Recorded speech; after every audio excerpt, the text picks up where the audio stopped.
castle? You think this is the place they showed on TV last time? I do recognize those horse statues. You're positive that no one's behind a camera for that bizarre midnight program? Program? I don't know. Maybe people on your side can see stuff in this world. It might be that. And I told you before, there's only me and Shadows here. So the Shadows are filming the show then? There's no camera stuff going on. This world has been like this from the beginning. From the beginning? That's what we don't understand. I don't know. Can you guys explain everything about your world? That's kind of a good point. I've never seen this program thingy before, so I don't know. Well, is that really what's happening? Are we really looking into this world? Because the first time Yukiko showed up on that channel was before she disappeared. Doesn't that seem off? That is true. I mean, it couldn't have been some weird stunt double or something. I mean, Yukiko saying stuff like, score myself a hot stud. Oh, that's not like her at all. Yeah, considering what we know of her, that's kinda true, but then again, we never thought Yosuke was the one to say everything was a pain in the ass. Score? Stud? Oh no, Chie, you just accidentally started something. Yeah, I couldn't believe it either. Yukiko-san would never say anything like that. Huh. I wonder, is this kinda like what happened to me last time? There's a lot of stuff I still don't get. But after hearing your story, I think that program happens because of the person who appears on it, or something like that. So, Yukiko is producing that show herself? Unconsciously, I guess. Oh, I don't get this at all. Hey, do you feel Yukiko's presence from inside? I'm pretty sure. So, what's this scoring with a hot stud thing? Please don't encourage him. Yukiko's here. I'm going on ahead. Hey, wait, don't go alone! Jeez, we better follow her. Yeah, Chie just went Leroy Jenkins without a persona to protect herself.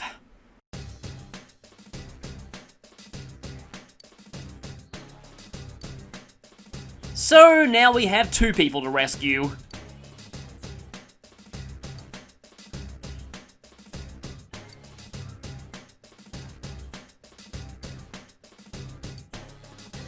And so here we are at the entrance to Yukiko's castle. We've seen that weird red and black doorway before. We have our protagonist and Yosuke in our party, and if we talk to Teddy here,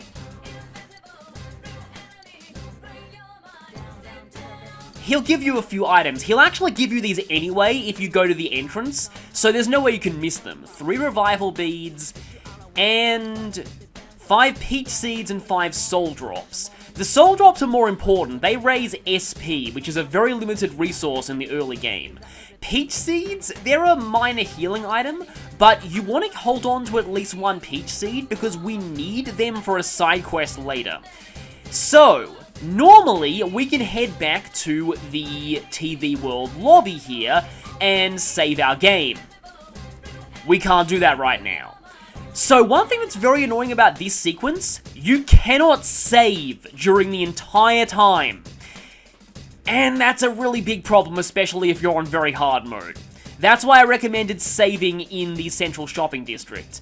So before we go in, I haven't fully gone over our stats for battles, so here is Izanagi, our first persona. Izanagi is only the first persona I'll be giving a bio in this game, but all of them will follow the same format. I'll be showing their base level, their stats, inheritance type, the cheapest way to fuse them, if there are any fusion forecasts that benefit them specifically, and their skills learned. To briefly summarize the stats, strength affects your physical damage, magic affects magical damage, endurance affects defense against both physical attacks and magic, agility affects accuracy and evasion, as well as turn order, and luck affects a few things, but mainly your critical rates. I'm showing stats for the Persona's base level, so Izanagi's don't look that impressive here. But overall I find skills matter a lot more than stats in this game. And Izanagi's skill set is actually very good for a starting Persona. Mainly Rakunda and Tarukaja. Those two skills are amazing in boss fights early on, especially on hard mode where they help you get around the damage modifiers. Izanagi also has pretty solid elemental affinities for a starting Persona. Weak to wind, but it poses an immunity to darkness, which is very useful because all dark element attacks are instant kills, and if the protagonist dies, it's an automatic game over. Certainly a big step up from the starting Persona of P3, which was weak to dark. Every Persona has an inheritance type. In the PS2 version, this affected the likelihood of certain skills being passed down through fusion, but in Golden, you can choose what skills to pass down, so that's all moot, except that every inheritance type has some skills they can't inherit at all. In this case, you can see can't inherit for Izanagi is wind. Now, this only applies to skills passed down through fusion, and you're likely to never need to fuse a copy of Izanagi. Personas can still learn skills restricted by their inheritance type through skill cards or level up. And speaking of skill cards, I've highlighted Zio in orange because that's Izanagi's skill card ability. But we won't be able to do anything with that for a while, so that's just something to keep in mind for later. Overall, as far as starting Personas go, Izanagi's very good and will serve you pretty well through the early parts of the game. But this isn't Pokemon. You will likely be getting rid of your starting Persona very quickly, and don't worry too much about that. We'll have to constantly switch out our Personas to keep up with the enemy's power levels. But while we have him, it's important to talk about his mythological significance. Persona 3's party member Personas focused heavily on Greek mythology. In Persona 4, it's all about Japanese mythology. And Izanagi is one of the central figures in Japanese myth, being one of the two creator gods of Japan. He, alongside his wife/sister, why does mythology love incest so much, Izanami, gave birth to what would become the archipelago of Japan, as well as many other gods. However, Izanami died giving birth to Kagutsuchi, the fire god.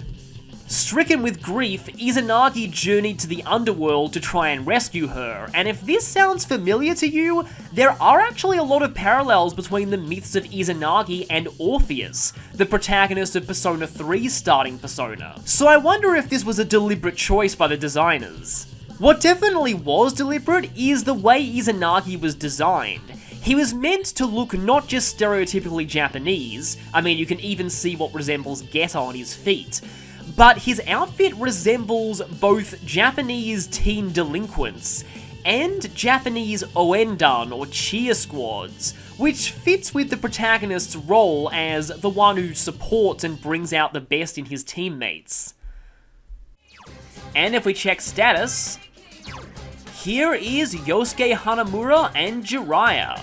The hero from Junes has arrived, and if you've been exposed to any spin-offs, forget everything you know about Yosuke gameplay-wise from those. Yosuke in the original game is actually a jack of all trades, having slightly above average stats in all areas except luck because, well, he's Yosuke. His raw strength and magic are actually higher than a lot of the party's specialists, but it's balanced out by his skill sets, which very much leans in the direction of jack of all trades, master of none. He learns a combination of physical attacks, wind elemental skills, status ailments, and healing.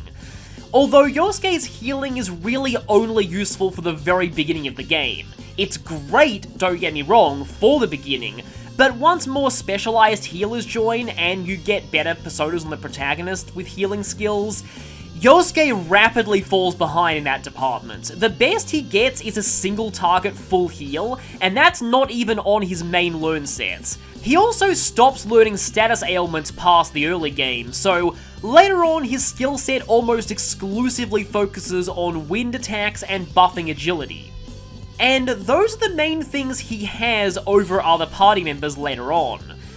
it might be a good idea to keep both Wind Boost and Wind Amp, since those skills stack with each other to maximize his wind damage. I would also recommend keeping at least one of his physical skills, because what the game doesn't tell you is that every physical skill he learns has a higher than average critical rate. That can help when fighting the gold hand shadows, we'll see those a bit later. And by the end of the game, even though he has nothing else to boost his physical power, Brave Blade alone is a very, very strong skill.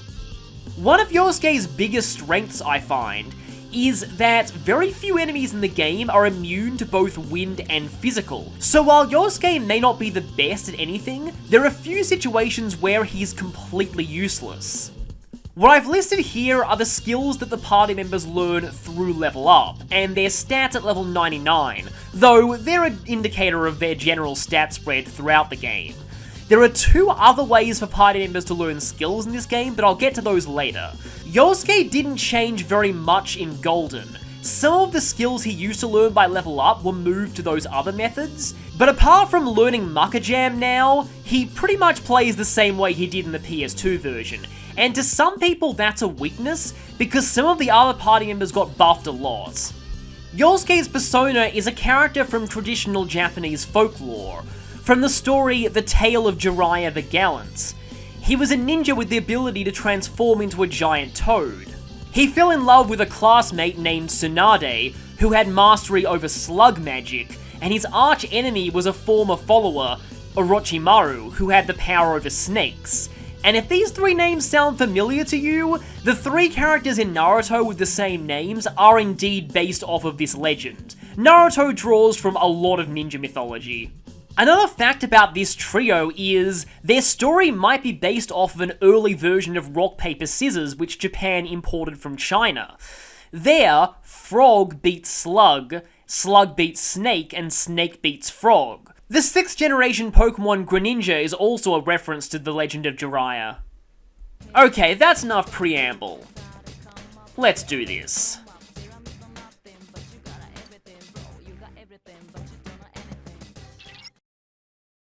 Welcome to Yukiko's Castle, or Princess Yukiko's Castle in Japanese. I feel like the name may have been a bit too long to fit on the menus. So, this is our first time exploring a dungeon, so we'll get a little bit of a rundown here. This is our first time encountering shadows that aren't scripted fights. Shadows aren't random encounters, they appear on the map screen, and we can press the X button to attack with our golf club. If a shadow hits you without you attacking it, then it will go first in battle. Okay, I have the wrong camera controls that I'm used to, so let's go ahead and switch that quickly. It's funny, like, different games have different ideas of what constitutes normal and inverted camera, but for this game I like to go with inverted camera, what it considers inverted camera at least. So, dungeon layouts are randomly generated, and that is true for every time you go to the same floor. So floor 1 of Yukiko's Castle will be different every time we go there. And I think we can get the drop on this one. If you hit a shadow from behind, you get a player advantage and get to go first. 2 enemies! You can attack before them! You also get a trophy for some reason, and oh boy, Kampesh, okay. You can win this! Do your best! On hard mode, these things have an attack that can one-shot you, so, I may actually die in this fight. This is kind of a problem. So Yosuke's going next. You can check who's going next in battle by pressing the R1 button. As I've said in the bios, turn order is determined by speed. Now the good news is, these things are weak to Yosuke's element, wind. Now please hit the other one, Yosuke. Don't hit the one that's already down. Thank you. It's down! Now's our chance. You ready? If you have more than one character in battle, and you knock every enemy down, you have the chance for an all-out attack. The all-out attack deals physical almighty damage to all enemies based on the attack power of your equipped weapons.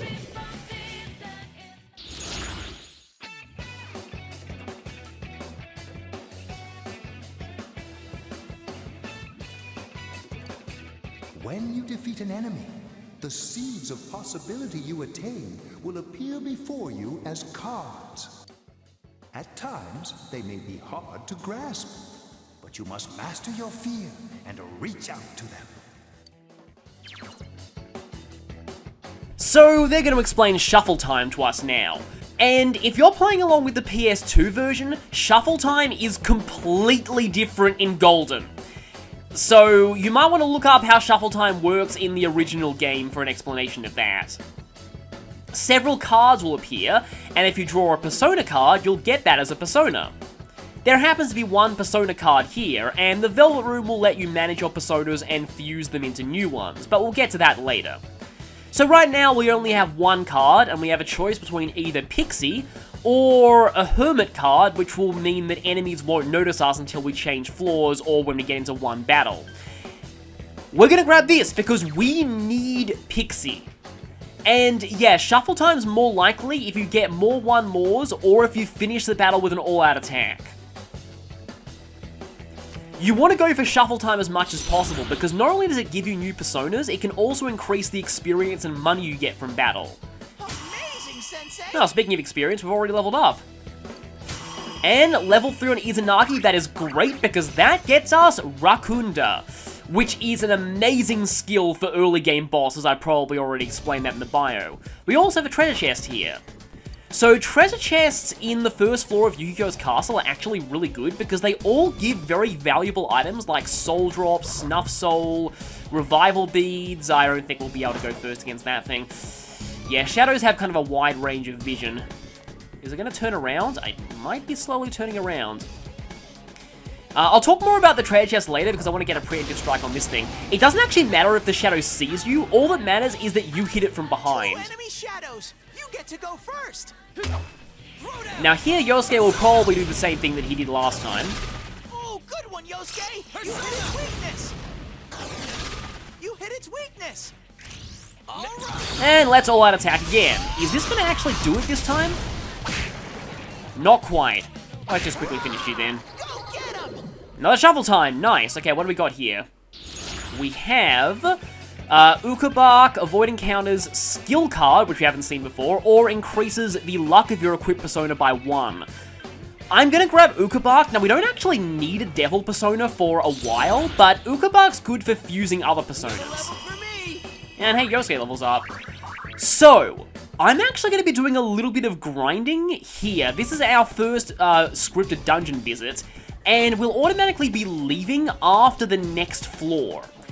Before we go, I need to make sure that you is at least level 5, and I have a magician and a strength persona. It doesn't hurt to have a chariot persona either. Now, strength personas can be a little hard to get from shuffle time here. They're level 5, so they don't show up for a little while, but you can fuse one with a few of the personas that we can get here. I would also quite like Angel if I can get that, because that's not needed for social links right now, but it is going to be useful for the upcoming boss fight. Yes, we do have a boss fight. And now I can actually explain something. There are 2 enemies! Hang in there! So, the battle theme here, you might notice, is different. In the original Persona 4, Reach Out to the Truth was the battle theme for every battle. In Golden, Reach Out to the Truth only plays if you get a player advantage. Otherwise, you get this song, Time to Make History.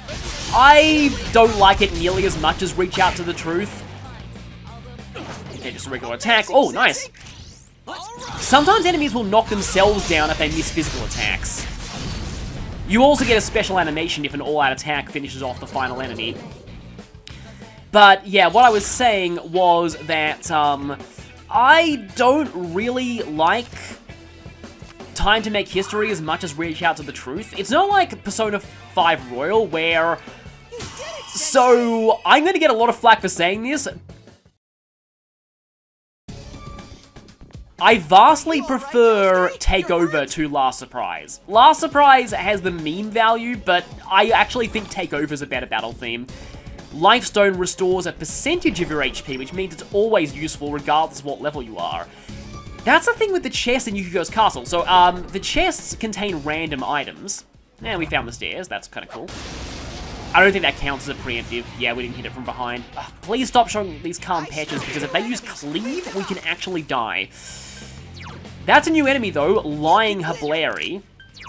And with that, we can Zeo this thing.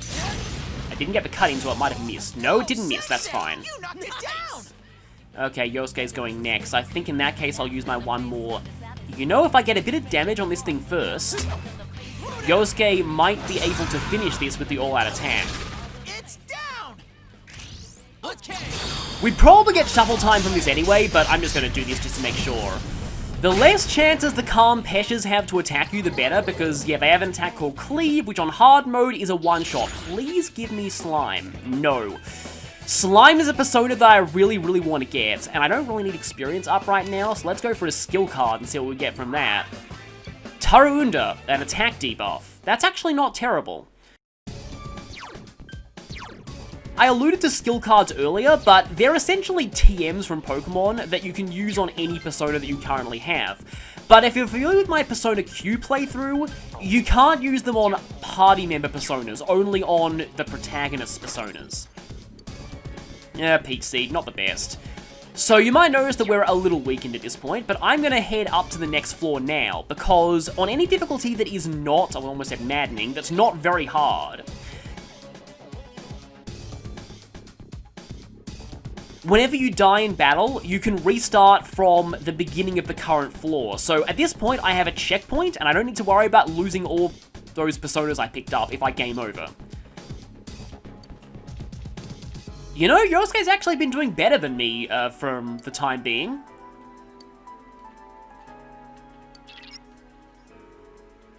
So Teddy's about to explain something very interesting to us. If only there was a way to make sure that our AI-controlled teammates did exactly what we wanted them to do. Turns out, there actually is. And for some reason, this isn't the default. The game doesn't actually tell you about it until right now. Yosuke is fully aware of how annoying things were in Persona 3. So if you press the square button, you can choose Change Battle Tactics, and with that we can change Yosuke to Direct Commands. Cue Hallelujah Chorus. Now we can actually control what he does in battle. And I'm gonna go ahead and have Yosuke heal us up a little bit. Because I'm actually gonna go back down to this floor. And I guess I'll get into a battle just to demonstrate how direct commands work. So though Yosuke's HP is getting a little bit low at this point, I might need to use one Soul Drop. That is something about the way that Persona 4 works as far as the dungeons go. You might also notice that Yukiko's castle has completely changed its layout for this floor now. Because yes, the dungeons are randomly generated, as are the contents of chests. Oh, that's not a good position for the shadow to be in. I'm pretty sure shadows can follow you through doors too. Yep, it's following us. And if there's a shadow inside... No, there's not, okay. One good tip for the early game is to farm the chests in Yukiko's castle. They all give very, very useful items, like revival beads, soul drops, I already said that. And they're things that are very useful early in the game. Especially for us, since we need to complete dungeons in one day. You can also press the, well for me it's the options button because I'm using a PS4 controller, but it's technically the start button to view the map at any time.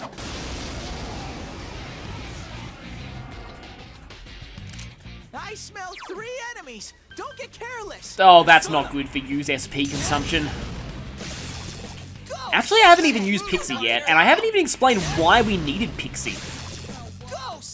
When you interact with social links in this game, you get a bonus to the amount of friendship points you get from the dialogue choices in those conversations if you have a persona of the same arcana in your stock. It doesn't have to be equipped, it just has to be on you. So because we have Pixie of the Magician Arcana, we'll get a bonus when we next interact with Yosuke in his social link. And that's why we needed to make sure that we grab Pixie.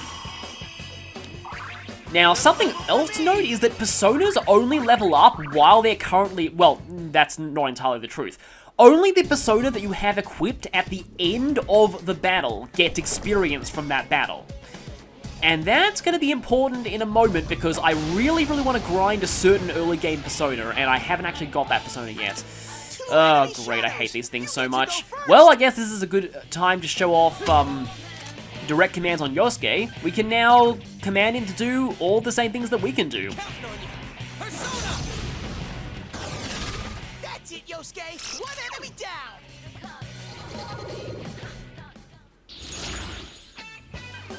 Okay, Apsaras, which actually should be Apsara because the S actually makes it plural, but that's a persona of the Temperance Arcana. We will be needing a Temperance persona relatively soon, but I'm mostly picking up that because it's useful for fusing some other personas with. Let me just take you down.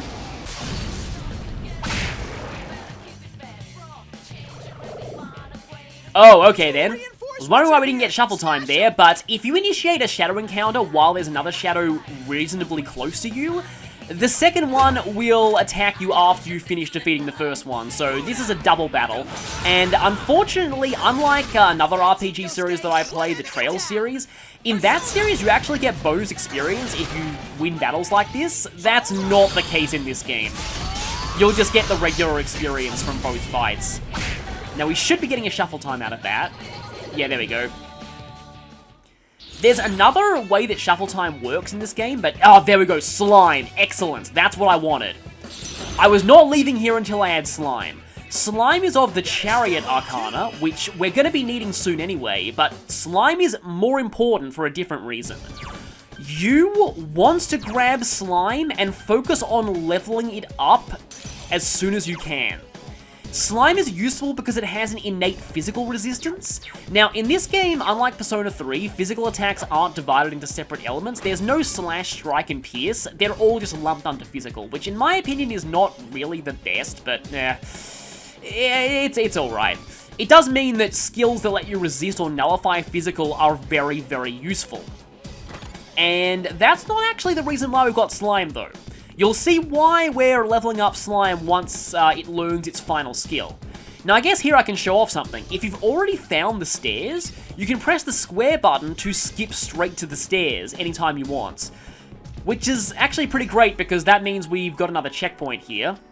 So if I die, I don't lose Slime. So, what have I got here in terms of personas? I only have one more slot for personas. I think Angel is the only persona that you can get here that I don't have. I think you can technically get the Strength persona, but it's much easier to just fuse that one. I'll get to fusion later. I kind of want Angel, so I'll see you back here after I've... got it. Although while I'm here, I guess I can show off the stats of the personas that I have at this point. Pixie's mostly a healer. Ukabark uses fire skills, and will eventually learn a skill that inflicts panic. Apsaras is also kind of a healer, but almost exclusively a healer. And Slime is mostly a physical attacker, who also has a fear skill.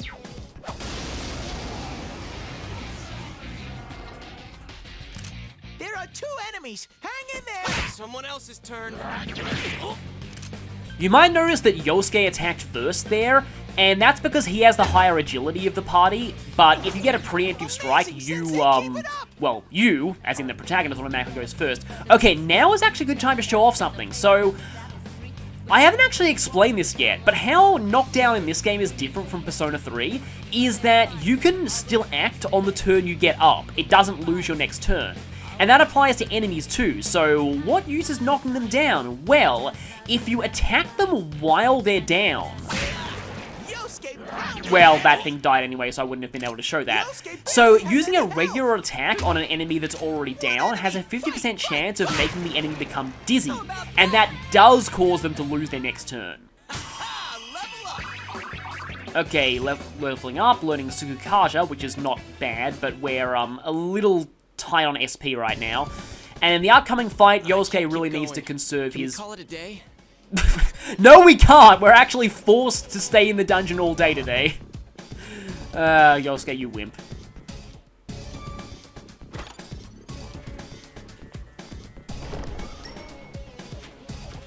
We actually just got another Snuff Soul there. That's pretty nice. So that is my top tip for beating the dungeons in one day early on. Farm the chests on floor 1 of Yu-Gi-Oh's castle. There isn't really a lot of junk items here. Pretty much everything you can get is somewhat useful. Like, wow, that is extremely lucky. Because Snuff Souls are 50 SP, which is a huge thing right now. Except we, yeah, I'm gonna get out of that, because that thing probably would have backed us against a wall if I didn't do that. Great, Sensei! Go for broke! As you can see there, I got a critical, which normally knocks the enemy down and gives you a 1 more, but because it was on an enemy that was already down, I didn't get the 1 more. I explained that in the tutorial fight, but it's very important to know that. Okay, please, Angel. You're like the one thing stopping me from progressing forward. Yes, there we go. And, yeah, Angel has a very awkward design. That might be one of the reasons for the game's M rating in the US. But anyway, the reason why I wanted Angel is because it has Garu. And that gives us 2 characters with Garu. And Garu is... well, let's just say we're going to need Garu for the upcoming boss fight. Yosuke pounded an enemy! And there's Cleave. So, thank goodness for Slime's physical resistance. That would have done way more otherwise. That was easy. No, it wasn't.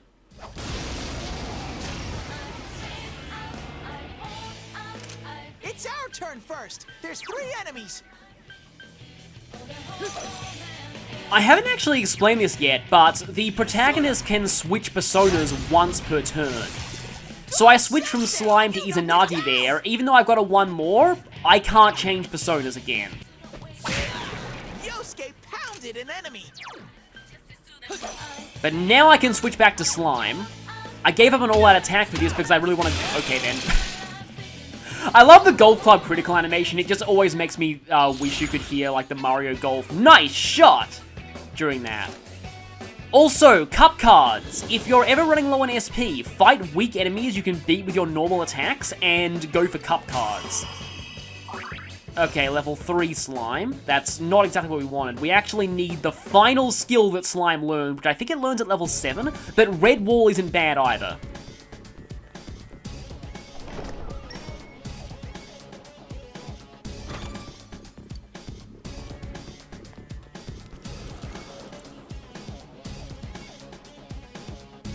Do you hear that? I heard that. If you're familiar with Persona 3, you'll know that that sound is not a good one. However, in Persona 4, you don't need to worry about it that much. Let's just say that you will never encounter that thing unless you're actively trying. It's actually tied to chess in this game, and the way that it works is a little bit weird. And I'll go into full detail later, but really, it's actually kind of hard to encounter when you really want to. Through this door is a major fight. We want to be ready before we go there. But between the bios and all of the basic combat explanation, I think I'll do that next time. So, I'll see you all for the next exciting installment of the Midnight Channel then.